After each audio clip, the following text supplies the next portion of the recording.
Hi అండి. నమస్తే. ఈ వీడియోలో చికెన్ 65 చూద్దాము. చికెన్‌ని మంచిగా వాష్ చేసుకోండి. ఇప్పుడు అందులోకి ఉప్పు, పసుపు, కారం, ధనియాల పొడి, గరం మసాలా, ఇంకా కొద్దిగా ఫుడ్ కలర్ యాడ్ చేసుకోండి. ఒక ఎగ్‌ని బాగా బీట్ చేసుకోండి. తర్వాత ఒక టేబుల్ స్పూన్ నిమ్మరసం కూడా వేసుకొని బాగా మిక్స్ చేసుకోండి.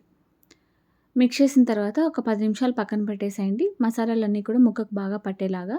తర్వాత కరివేపాకు, ఒక టేబుల్ స్పూన్ కార్న్ ఫ్లోర్, ఒక టేబుల్ స్పూన్ మైదా వేసుకోండి. బాగా క్రిస్పీగా కావాలనుకుంటే ఒక టేబుల్ స్పూన్ బియ్య పిండిని కూడా యాడ్ చేసుకోవచ్చు. నేనైతే వేయట్లేదండి. మరీ హార్డ్‌గా అయిపోతుంది బియ్య పిండి వేస్తే అని వేయట్లేదు. తర్వాత డీప్ ఫ్రైకి సరిపడా ఆయిల్ వేసుకొని మంచిగా లో ఫ్లేమ్‌లో పెట్టి ముక్క బాగా లోపల వరకు ఉడికేంత వరకు ఫ్రై చేసుకోండి. మొత్తం అన్నీ కూడా బ్యాచెస్‌గా ఫ్రై చేసుకోండి. ఫ్రై చేసిన తర్వాత పక్కన పెట్టేసి స్టవ్ పైన పాన్ పెట్టుకొని మళ్ళీ ఆయిల్ వేసుకోండి. కరివేపాకు, పచ్చిమిర్చి, తెల్లగడ్డ వేసుకోండి.